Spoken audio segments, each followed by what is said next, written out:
the F-35, the world's biggest ever defence project. Britain is about to commit itself fully with the purchase of its first production aircraft. But along with the capability to land vertically, fly stealthily and combine sensors to the latest weapons has come delay and $1 trillion global price tag. In Britain, the Royal Navy has pinned its future on the plane and the aircraft carriers that'll launch it. There's so much riding on the F-35 for Britain. It's going to replace the Harrier and the Tornado. It's central to the future of the Royal Navy and the military aerospace sector of the economy. And yet, the programme has been plagued by development problems, it's years late into service, and the eventual costs to the UK are only just becoming clear. As head of the Navy, Admiral Jonathan Band threatened to resign if the new aircraft carriers weren't built. Now he's with Lockheed Martin, the F-35's makers, delighted that his dream is about to be realised. A production order for the F-35 to me is a very exciting moment, because we are now, by the end of this decade, going to have a credible carrier air capability which this country can deploy. And importantly, the current debate we've had and we've seen about whether, we're still up for the game in the United Kingdom, whether we're a serious player. With carrier air, we certainly are. Is that status then that we're buying? It's more than status, it's capability. I mean, there is a status obviously in having these capabilities, but there's an operational confidence in having them, there's an operational confidence in deploying them, and it's the credibility that ownership of that gives you. Britain's F-35s were first meant to enter service in 2012. Now that's slated for 2018.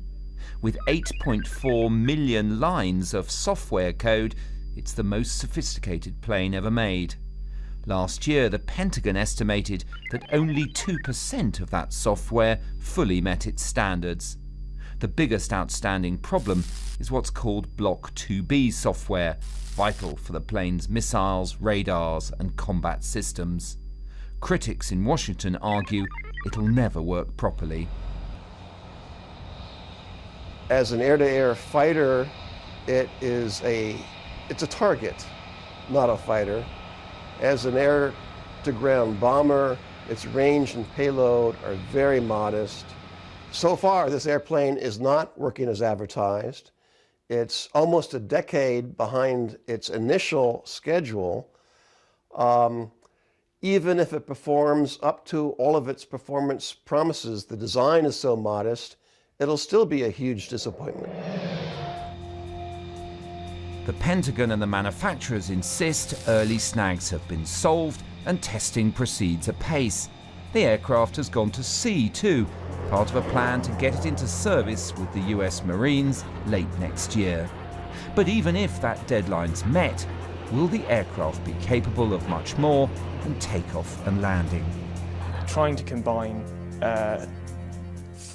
all the various mission profiles that could be required from the Air Force, the Navy and the Marine Corps, as well as the British requirements, Italian requirements, Israeli, Japanese, South Korean, all these various different air forces have their own say because they put money in. It's obviously going to increase complexity. As for the price tag, Britain's first 14 planes will cost $96 million each.